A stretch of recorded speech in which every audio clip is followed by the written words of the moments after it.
Hello guys, I have another kwento. This is very interesting. So, if you are familiar with the story of Jesse, so si Jesse ay isang cripple. Tapos, kasi nung bata pa siya, umakyat siya sa tree.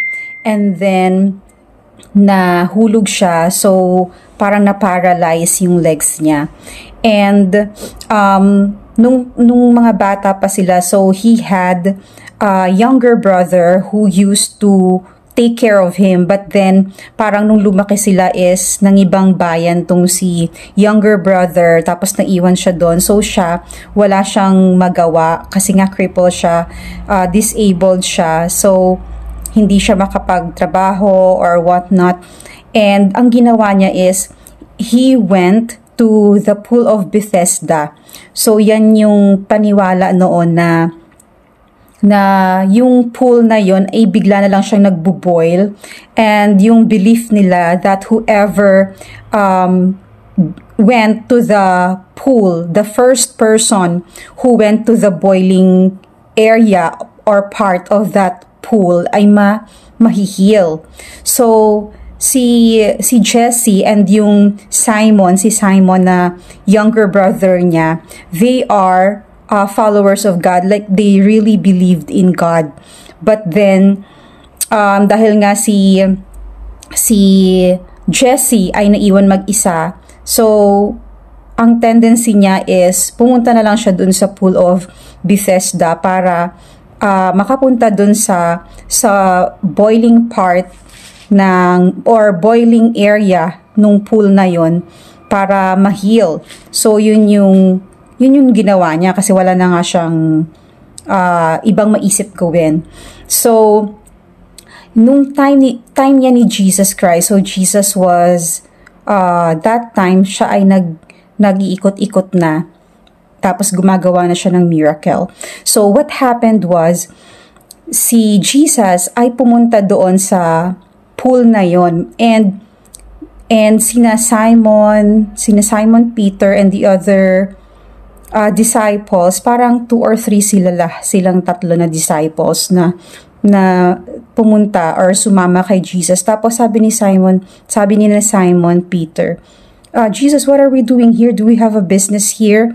Kasi ang alam nila is may iba silang pakay doon sa area na yon, pero hindi doon sa mismong pool. So si Jesus is continue lang siya sa paglalakad, and bigla andoon nakita niya si Jesse, which is the one that he really wanted to talk to.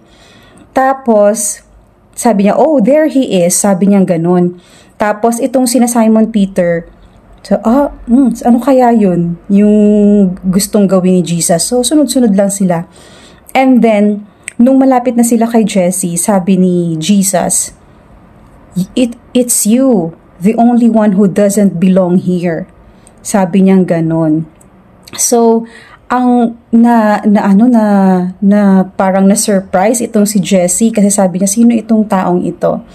And then, sabi ni Jesus, pero parang nararamdaman na ni Jesse that this person is not any person. This person is somebody na parang feeling niya is there's something in this person kay Jesus. Tapos nung tinanong siya ni Jesus na, do you want to be healed? So umiyak itong si Jesse. Tapos sabi niya, you don't know how I've tried.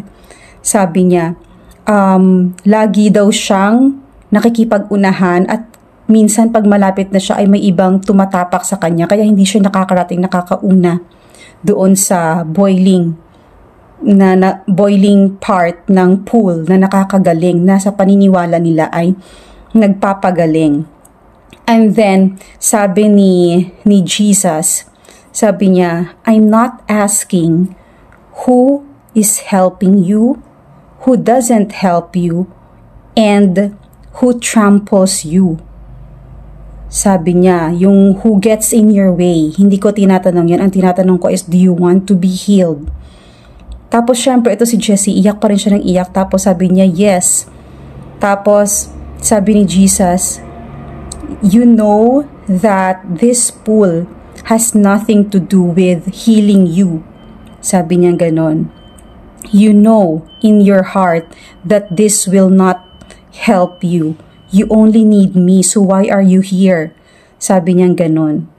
Tapos itong si Jessie, iyak siya ng iyak kasi hindi talaga siya naniniwala that that pool will heal him. Ay, alam niya si Jesus Christ lang, si Lord God lang ang makakapag-heal sa kanya, but he still went there.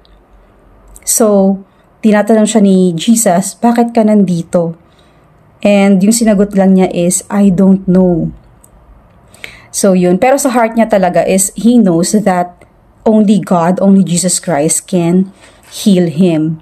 So nakakatuwa itong story na to kasi 'di ba parang tumatak sa akin yung sinasabi niya na it's you, the only one who doesn't belong here.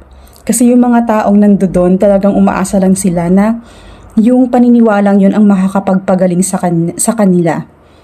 And si Jessie, ang paniniwala niya ay si God lang talaga. But for whatever reason that he had, pumunta lang siya doon. Kasi nga siguro dahil wala na talaga siyang choice and wala siyang magawa, hindi niya alam yung gagawin. So just to like the feeling of doing something, siguro ganon. So yun.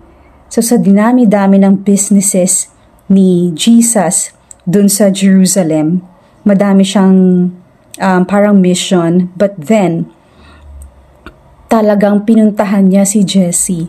Kahit na sa dami-dami ng mga taong yun, si Jessie lang yung pakay niya. Only one person.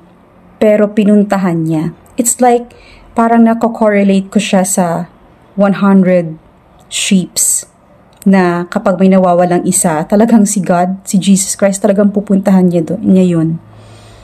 Diba? Kahit yung mga kasama niya ay mga wicked or not upright, or mga tao na mga tao that who don't glorify the Lord, pero may isang tao na nag-glorify sa kanya doon and honors God, talagang pupuntahan niya yun, hindi kanya makakalimutan. He always sees you. Nakakatuwa, diba? And one more thing that caught me, that this story caught me, is yung sinabi ni Jesus Christ na, I'm not asking who is helping you. I'm not asking who did not help you.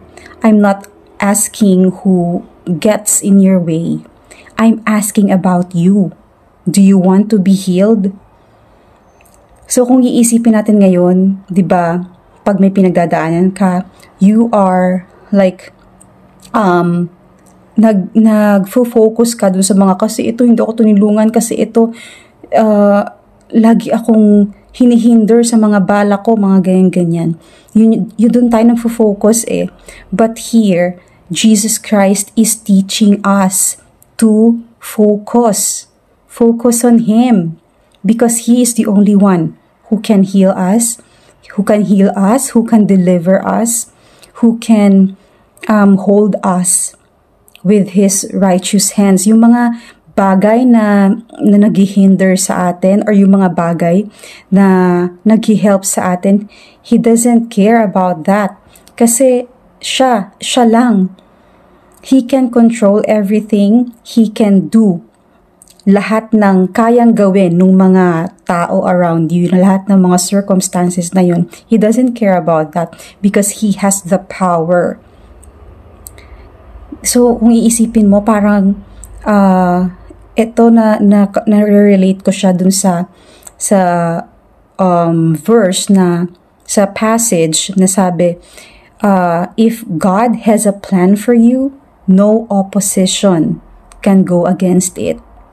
So, kaya si God, I don't care about those people who wanted or who is helping you, who gets in your way. I want to know what about you. I'm asking about you. He is asking about you. Ikaw lang.